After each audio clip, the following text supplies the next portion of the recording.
Ladies and gentlemen, welcome to the launch of Stirring Culture 2, sponsored by the Alberta College of Art and Design and our Institute for the Creative Process. I'm Lance Carlson, president of ACAD. Before I make some comments about our upcoming Stirring Culture year, I'd like to thank our sponsors for both the Institute for the Creative Process and Stirring Culture 2. None of our programming would be possible without the visionary generosity of the organizations that founded the ICP, the Institute for the Creative Process. Those founding partners are our premier founding partner, RBC, through the RBC Foundation, as well as founding partners Arcus, Enbridge, EPCOR Utilities, and Nexon. These supporters saw the possibilities at that time, it was a little bit of a vague idea, and supported us with their vision.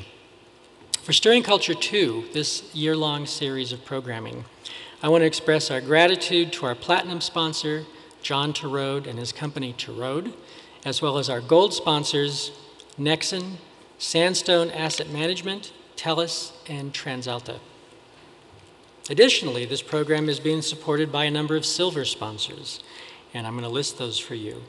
Alberta Views Magazine, Arcus Corporation, BKDI Architects, the ACAD President's Circle, Calgary Economic Development, which is doing some amazing work in the city, George and Karen Gosby.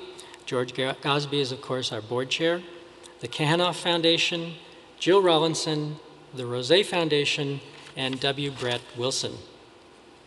I also want to thank our collaborators and bronze sponsors, the Calgary Herald, and EPCOR Center for the Performing Arts, a place for dialogue and art. We'd also like to thank Domicile Furniture for this stage set that we are enjoying tonight when we have our discussion. And last but not least, the ACAD Board of Governors, my personal thanks to them for their support in allowing ACAD's vision to move forward, as well as the students, faculty, and staff at ACAD. I'd also like to thank especially all of our staff members that are volunteering their services here tonight to help us make this event work. Please join me in acknowledging all of that support. Thank you.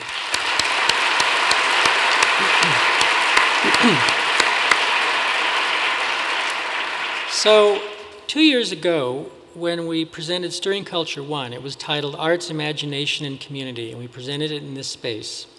Over the course of that year we saw over 5,000 people listen to speakers such as Bruce Mao, Will Alsop, and Tim Rollins, among others. That program was intended, in the beginning, to plant some seeds and add to the many discussions in Calgary and Alberta regarding culture as a component of a good society, a driver for the development of what I often call the promise of Alberta, or the experience of place. So that we could capture and extend that first year of discussion, we asked designer Bruce Mao, who was one of our speakers, of course, to develop a limited edition monograph, a book, that would represent that initial year. We also commissioned noted Toronto cultural critic John Bentley Mays to author an original essay on the first year of Stirring Culture. We're very proud to release those books for distribution this evening.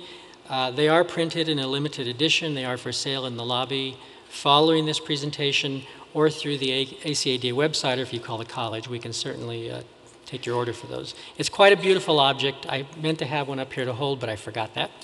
And so it's quite a record of what happened.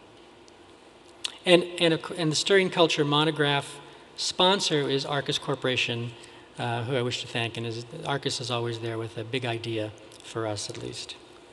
In addition to our guests this evening, our Stirring Culture 2 season this year includes the following speakers and dates. January 14th, Peter Sellers. March 10th, Louise Blouin McBain. April 7th, a panel of Calgarians called Calgary Responds. And May 12th, Richard Florida, the urban theorist who wrote, of course, the book, The Rise of the Creative Class.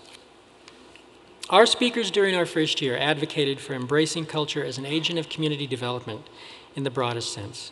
They told us that great communities build their futures by encouraging conversation, interaction, and experimentation. Perhaps most importantly, all of the speakers we listened to in that first year advocated for a powerful sense of confidence and a belief that we must focus on our future possibilities and not on our limitations as a community. For me, Bruce Mao may have summarized it best in what has now become a very famous quote that I use all the time and that we use at ACAD all the time. And the quote is, "Now that we can do anything, what will we do?" For me, Bruce's question has become a bit of a personal mantra. Of course, we know that in reality we can't do anything, or everything, but we should perhaps begin our dreams and our plans and our aspirations as if we can. Another important message from that year, also from Bruce Mau, was his observation that, and I quote, "Cynicism is easy, but optimism is complex." Now in my 4th year in Calgary, and having been part of countless discussions pertaining to the cultural future of our city and our province, my observation is that we have little need to bemoan what has not happened before at this point. This moment is so opportune for us. We must orient our thinking to what we can do and what we should do. In this, it truly does seem to be a time to act, which is, of course, the subtitle of this Stirring Culture Year. It's often said, at least in my world here, that it feels as if our province and our communities are ready for boldness in not only our values, but also our behavior. The signs are all around us. The provincial government is taking steps to develop a cultural policy for the province. Business and government seek innovation and creativity, just two of many indicators that now is the time for us in terms of innovation and creativity. This week, I read with great interest the newsletter of the Calgary Committee to End Homelessness, which is in of itself a sign of action. The Bishop Fred Henry reported on a recent community presentation by an interfaith group of spiritual leaders in Calgary. That presentation was titled, quote, "Faith in Action, Understand, Communicate, and Act," unquote. An editorial regarding taking action to lessen social problems last week in the Calgary Herald, Ruth Ramsden Wood of the United Way spoke to the fact that, quote, "We have what it takes, we have the resources, the passion, the drive, we can do this." Likewise, Canada West Foundation has launched what they call the Investing Wisely project. The premise of that initiative is to explore various areas that Alberta can invest in, given our non-renewable resource revenues. The foundation has commissioned 10 writers to each address a different domain of investment, such as healthcare, energy, the arts, or creativity and innovation. It seems an assumption in that initiative that we need to take action to provide for our future with as a province and a city. Again, an emphasis on doing with wisdom. Stirring Culture 2, A Time to Act, is rooted in these ideas.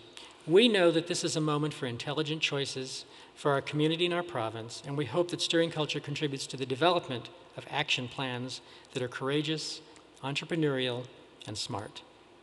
In setting the stage for creativity and innovation in Alberta and Calgary, what is undeniable, to me at least, is that in a time when we can think about doing anything, as Bruce Mau says, doing nothing should not be a possibility.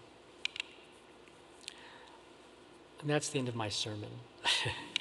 I'm so pleased to introduce our speaker this evening. I first met His Excellency Jean-Daniel Lafond months ago when he visited Calgary. At that time, we spoke of the potential in Calgary and Alberta and the energetic discussions regarding cultural matters here. Subsequent to that meeting, we spoke again in Ottawa, and I invited him to come to Calgary to inaugurate this new season of Stirring Culture, and much to my great delight, he accepted.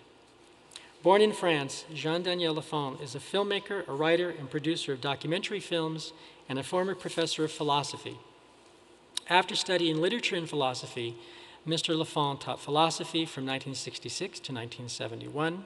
He has contributed to the publication of La Revue de Cinéma from 1968 to 1986, and has published numerous theoretical and critical reviews of the film industry. During this period, he also participated in many educational or experimental film productions. As a visiting professor and researcher in education sciences at the University of Montreal, he worked on the development of experimental training program for teachers in the audiovisual field. In the early 1980s, he left the university to focus solely on his true passions, filmmaking, radio, and writing. In 1985, at the National Film Board, he directed his first Canadian documentary. He has since produced some 15 documentary films. In addition to film, he has developed a body of original works for radio and has authored many books.